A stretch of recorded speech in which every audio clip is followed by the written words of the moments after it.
Hello and welcome to the Information Warfare track of the Tradewind Memberships Showcase Navy Edition. Thank you for joining us. In this track, we have a total of 8 presenters with 5-minute breaks built in between. We have a very tight schedule, and because of this, an actual competition situation, we will be very strict with sticking to those timelines, so please be mindful of that. Without further ado, our first presenter is Joe Riddick from the Reddix group. Okay, can you hear me okay?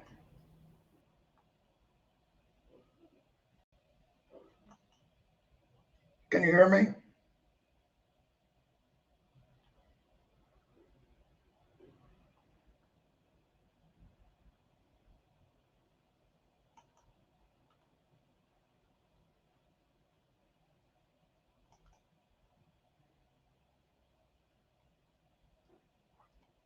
Okay, let me make sure it's working all right.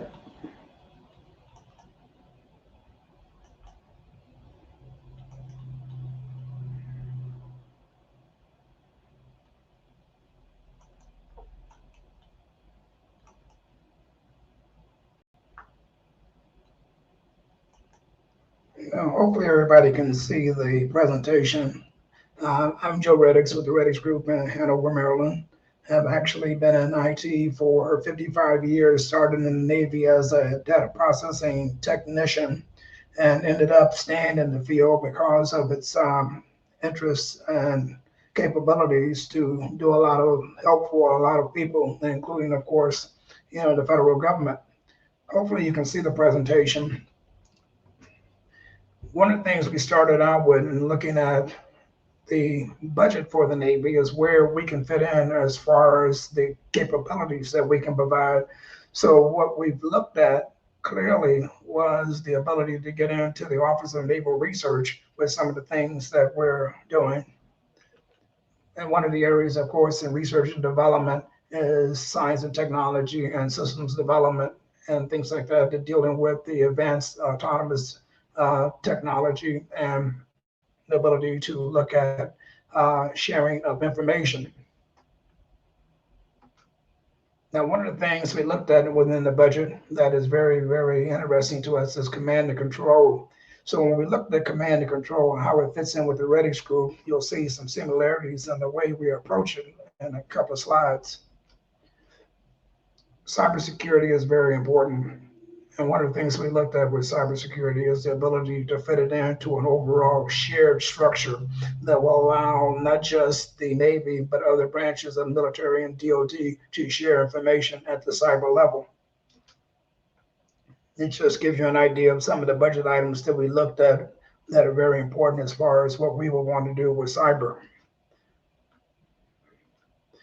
Key here is building the large-scale systems with AI. This came from the Defense Information Systems Agency and JAIC as far as an overall umbrella capability for integrating AI into the defense work environment. From the standpoint of where AI fits in, clearly the command and control is a key element. And this is what we see as an example of the AI ecosystem of the components that have to be dealt with as far as building something that's very cohesive, not just the fast data, big data, and things like that, but when you're getting deep into the neural networks, how things are set up, this becomes an architectural focus, especially for what we're doing and what we call systems integration. Now, what the Reddix group keys on is 3 main performance areas: visualization, information aggregation, and simulation. And clearly, these performance areas have to work in sync for the information to be shared correctly and used across a broad spectrum, such as the Defense Department. So what we look at, for example, is data integration and engineering and data fabric, which is one of the major topics we're going to talk about in our portion of the session. This is an example of how our team approach is set up. We like small companies, medium, large, but the ability to have them within a structure of, say, 8 to 10, and looking at a SEAL team approach so that there's a lot of communication between the components or the companies, a lot of information sharing. Now, one of the companies we're going to be focusing on, other than NVIDIA, is Gigaspaces, which offers an in-memory solution, which I think will be very important to the Navy. One of the things we also looked at is what is the common factors between all of the elements of data sharing and data integration. And what we've looked at is memory, in memory, whether it's from a classical computer standpoint or a quantum computing standpoint. Memory is still a very key. Advanced memory types of technology that we're looking at deal with microwave all the way through gradient echo memory and the ability to look at memory from the standpoint of migrating data across shared requirements, where there's data centers or ships or planes or whatever. Now, one of the areas we looked at is integrated memory, excuse me, and memory computing. And in-memory computing actually comes from two components. It comes from a component that's related to quantum computing, where things are going, and classical computing for where we are right now. We looked at quantum warfare as a major focus in the future. Clearly, it is an area that a lot of our adversaries are pumping a lot of their resources and money into. We looked at it, for example, related to the National Nuclear Security Administration and what they're doing to protect, of course, the nuclear stockpile. Their quantum computing is used by a number of the labs like Argonne and some of the others, Sandia and Los Alamos. But when you're looking at that, you're looking at the utilization of quantum as it relates to sharing of information and high performance at levels dealing at the exascale level, which is extremely high performance computing. Now, that's good because it leads to ability for us to take into the Navy perspective a lot of the simulation requirements. So integrating the quantum environment and starting to do it right now, what we have with the more traditional computing environment is one of the main focus areas that we're looking at doing and that we actually have expertise in. Now, and looking at all that compute power, you still have to have a way of sharing the information. And this is extremely important from the standpoint of the kinds of things that we feel that the Navy and other branches will need. One of the things that came out of some of the publications was the use of the data fabric kind of strategy. And one of the articles I read from Greg Witzel from Booz Allen was very insightful in that he indicated that what is needed in our environment is a digital integrator, a person or a company or an environment that can integrate a lot of the digital requirements and stuff like that, including the data. So having a joint data fabric as part of the DoD, as part of the AI ecosystem is extremely important. And some of the things that we looked at is how to do that. What the Reddix group came up with is an emerging quantum bridge strategy. Now, the idea here is to take quantum and classical computing, bridge them together as a compute process, add in memory technology, which is AI driven, data fabric, which will be our improved data management and the ability to strengthen the decision making capability. Here on the left side, you have the kinds of operational effects and decision points and capabilities that we have built in this particular model. Now, remember, this is a model that uses both classical and quantum computing architectures. One of the things we also looked at, of course, is NVIDIA. And we've been tracking NVIDIA for a long time, and not just for its graphical processing capability, but where it can go with its compute power and aggregate capability to do simulation and other type functions, and not just from a scientific standpoint. What we looked at is the ability to tie a lot of the important architectures and strategies. The new Harper technology. Harper technology, for example, is extremely important to us from a performance issue and an integration of data and a performance level, with communications being a major requirement, with cybersecurity being a major requirement, and with, of course, machine learning, AI, and deep learning capabilities. Now, NVIDIA is a main focus for us because it does have a lot of what we want to see in an overall architecture. So becoming a partner with NVIDIA is a no-brainer, okay? One of the other things we looked at, and NVIDIA just announced, is a capability of tying in the quantum computing requirement in a simulation mode based on NVIDIA technology, both hardware and software.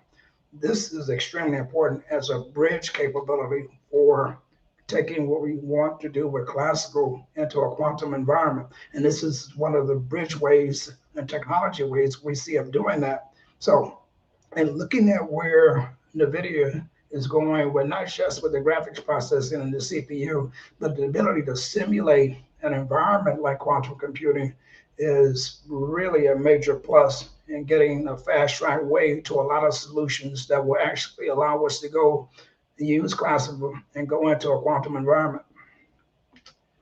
Now, what we looked at, if we're going to go with a bridge technology using data fabric and things like that, what would be the way we can actually do it?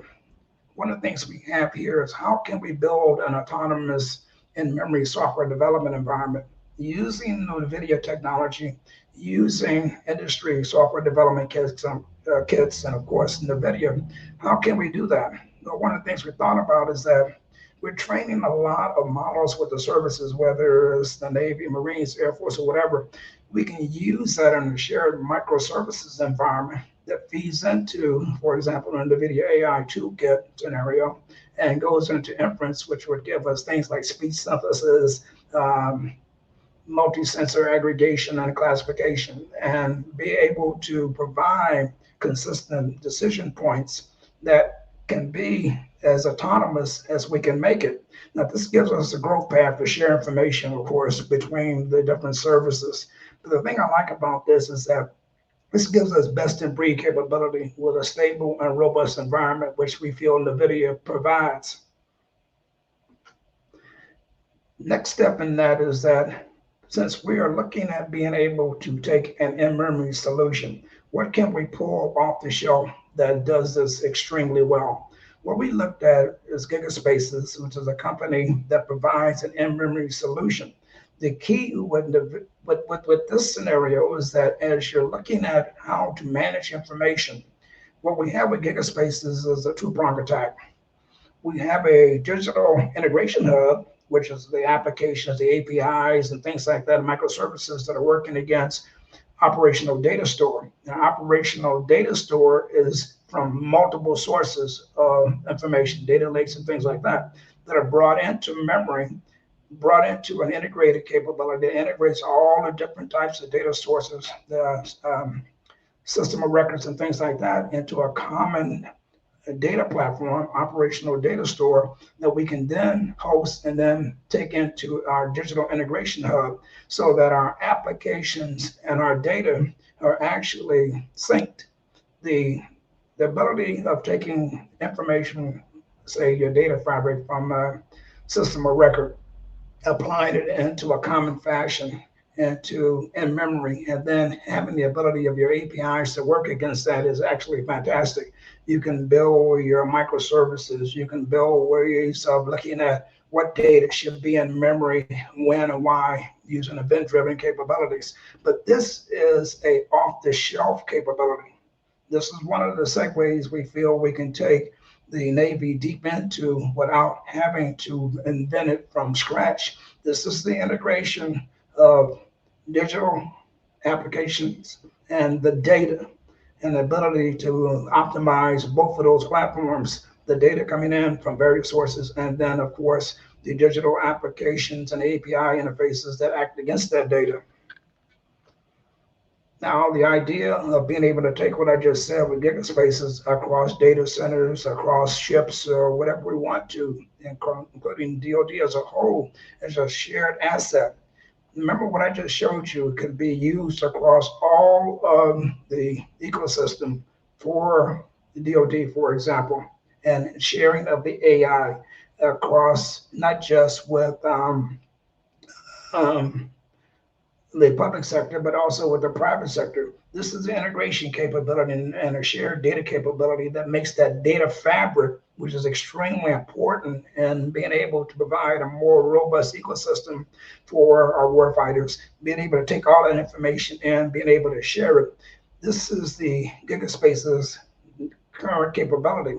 Now, it's used in banking, But if you look at taking a lot of the technology that is used in high performance banking and integrated it into the federal sector, and it's already there where you don't have to build from scratch, you see a very quick way of getting to a solution set that can actually work across both public and private sectors. The things that we looked at with gigaspaces, for example, is a way to enhance our data movement and be able to provide a digital integration hub and an operational data store. Clearly is the ability to take the organization as a whole and use the asset, which means make it very cost effective. Information sharing, as far as what we can see, can really cut down a lot of application development and software strategies because a lot of it's reusable, especially from the standpoint of aggregating data together and being providing that information in a fabric environment. Again, the digital integration hub is where your applications can be built that can be used across different agencies and different sectors of the government and different services, Marines, Air Force, Army, whatever. Okay. But the things that we're looking at is if we want to be able to create the information, just take data fabric of the future and make it shareable. We have to have the ability to have the data, wherever it comes from, Kafka or whatever source, be able to be shareable and be able to be managed. And we want that management, of course, in memory. That, along with what we've been looking at with NVIDIA, as I said earlier, and integrated it into a quantum simulation environment is extremely, extremely key. Now, one of the areas we know will be immense cybersecurity. So we looked at is Quantinuum and what it's doing with abilities to take and use quantum technology, hardware and software, to create the new kinds of keys that will be required, the ones that will be extremely hard because of the way they're designed using qubits to detect and to breach. So one of the other areas that we're looking at integrating in is using the quantum origin capability from Quantinuum as part of our systems integration capability. Now with that, I'll stop sharing and see if there's any questions.